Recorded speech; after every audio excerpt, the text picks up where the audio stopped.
이제 끝으로 한 가지 얘기만 좀 더 하고 싶은데 그 최근에 이재명 대통령이 지난주 금요일에도 보면은 정규재전 주필하고 조갑재 대표를 만났는데 이분들만 지금 3번 만난 거거든요. 사실 누가 보더라도 공개된 방식으로 계속 만나고 있는데 우리 장윤선 선배가 보기에는 좀 어떤 이유가 좀 있다고 생각을 하십니까 혹시? 저희도 좀 만나면 좋겠어요. 진보 언론인들도 좀 만나면 좋겠다. 근데 보니까 그 정규재 주필이나 조갑재 대표뿐만 아니라 그 문화일보의 허민 뭐 이런 사람들도 만나서 소위 이제 이재명 대통령을 굉장히 그 악의적으로 비판했던 기자들까지도 불러서 밥 먹고 설득하고 이런 것 같더라고요.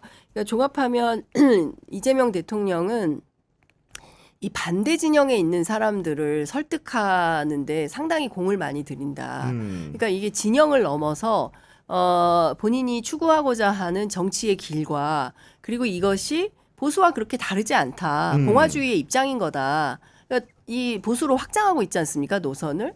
그런 측면에서 이제 설득되는 분들은 두 분인 것 같아요. 정규재, 그 조갑재. 네. 그런데 이제 그 밖에 다른 언론인들은 여전히 비판하고 있죠.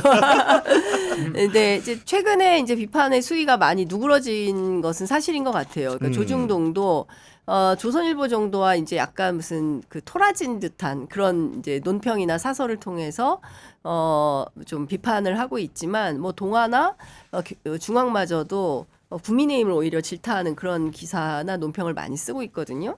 종합을 해보면 보수 언론인들을 통해서 본인들 그 이재명 대통령이 추구하고자 하는 길과 비전을 좀 얘기하고 보수 진영을 당신들이 좀 설득해 주오 뭐 이런 당부도 있는 거 아닌가 싶습니다. 뭐 저도 똑같은 의견입니다. 좀 좌우의 날개를 맞추려면 우리 또 진보 쪽에 열심히 했던 그런 언론인도 좀 초청해 주는 게 맞고요. 다만 내 편은 부르면 0표 아니면 1표 아닙니까? 그렇죠. 근데 반대편을 부르면 2표거든요. 상대방이 마이너스 1이니까. 그렇죠.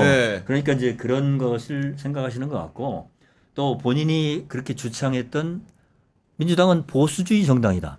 그러면 나는 실용주의자다. 이런 걸 가장 극적으로 보여줄 수 있는 게 아마 조규재, 또 전규재, 조갑재 거기다가 이제 이번에는 참여 안 했지만 김진, 그렇죠. 트로이카가 있었잖아요. 그래서 아마 가장 적극적인 지지자, 변화된 지지자 그런 뜻에서 여러 번 만나신 것 같은데 좀 이제 형평을 꾀하십시오. 아니 저는 제가 이제 주변 분들한테도 왜 이렇게 이재명 대통령이 조갑재 정규재를 많이 만나냐 물어보다가 제가 해답을 하나 얻었는데 어떤 분이 저한테 조언을 했습니다. 일단 이분들이 어디 출신인지 네가 확인 좀 해봐라. 그래서 제가 이제 검색을 해보죠. 조갑재 대표 부산고를 졸업했습니다. 부산 수산대를 중퇴했죠. 정규재 전 주필 부산 대신중을 나오고 동아고를 졸업한 부산 토박입니다. 여기서 제가 허민까지 얘기한 허민이 문화일보 기자 말씀하시는 거죠. 제가 방금 전에 선배가 말씀하시는 사이에 허민 기자를 검색했더니 부산광역시 출생입니다. 이 얘기는 굳이 꿰면 보수 인사들 중에서도 PK 중심으로 만나는 것이고 이거는 이재명 대통령이 철저하게 내년도 지방선거를 보고 이런 큰 그림을 가지고 지금 접근하는 게 아닌가라는 생각에 과도한 해석이 저는 봉착하게 됐거든요. 아니, 근데 저는 그 구교영 기자의 촉이 맞다고 생각해요. 왜냐하면 이번에 제가 그 대통령 선거 기간 내내 현장을 뛰면서 이재명 대통령 당시 후보의 동선을 다 같이 취재하지 않았습니까?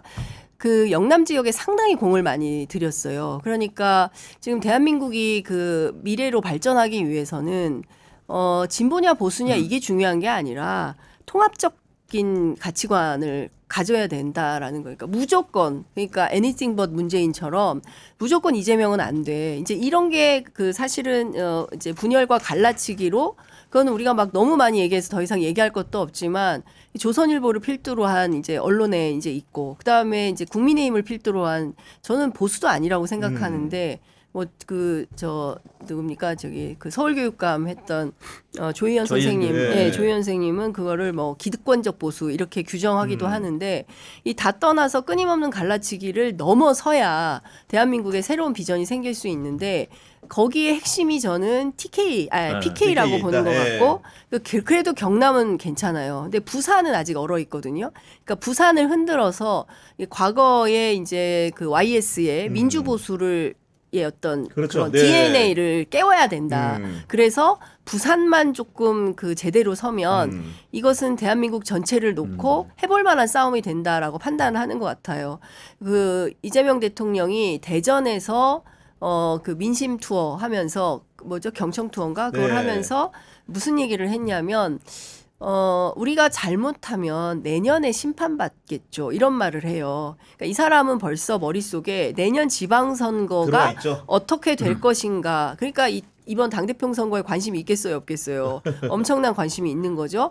그래서 내년 지방선거를 성공적으로 잘하고 그다음에 다음 총선 그리고 그 넘어서 대선 이렇게 해서 소위 한 뭐 좀 집권을 해야 그래야 우리가 좀 이렇게 탈각이 가능한 정치 사회가 좀 탈각이 가능한 상황으로 가지 네. 않겠냐. 끊임없이 그 보수를 참칭하는 국민의힘 같은 정치 세력들이 지역을 기반으로 해서 끊임없이 탐욕적인 정치 행위를 하면서 악마화하잖아요, 상대방을. 그 이재명, 그러니까 제가 깜짝 놀랐던 게 진주 그다음에 거기 굉장히 작은 도시가 있는데 그 고 일대를 돌아다니는데 그 나물 파는 어머님들이 나오셨어요. 네. 그래서 이재명에 대해서 뭐라고 얘기하냐면은 그거 안 된다.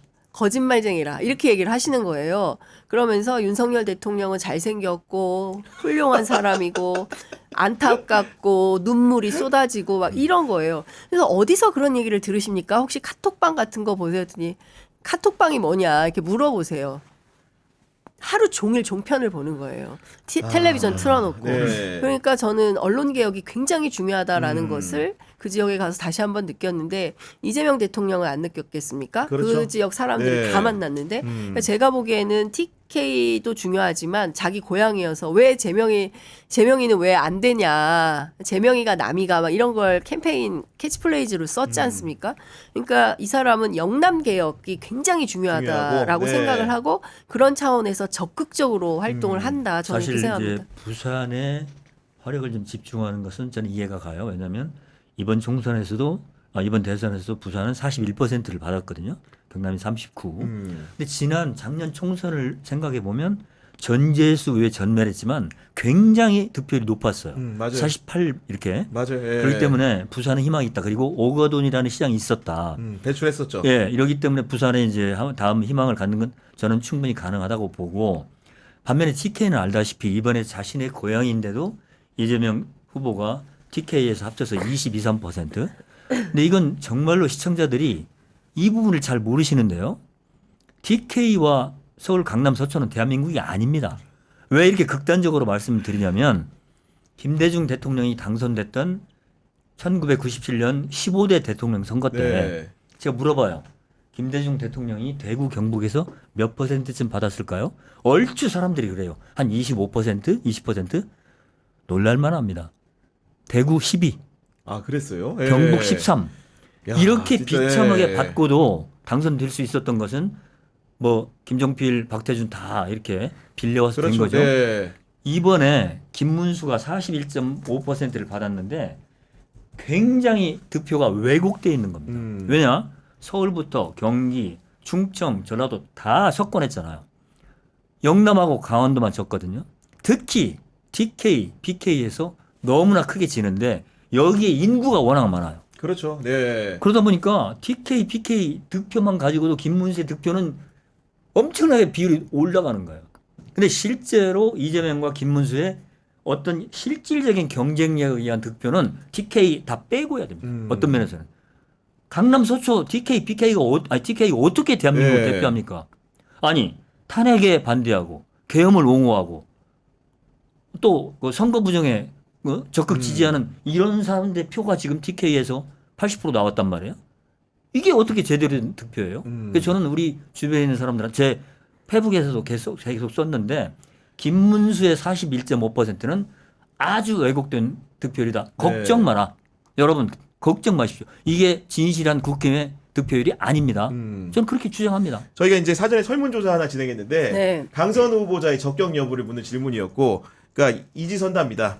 적격이라는 의견 61%, 부적격이라는 의견이 39% 나왔다는 점을 말씀드리고, 어제 사실은 이진수 후보자를 했을 때는 부적격이 80%였고 적격이 20%였는데 여하간 뭐 이렇게 됐다는 점을 소개해 드립니다. 네.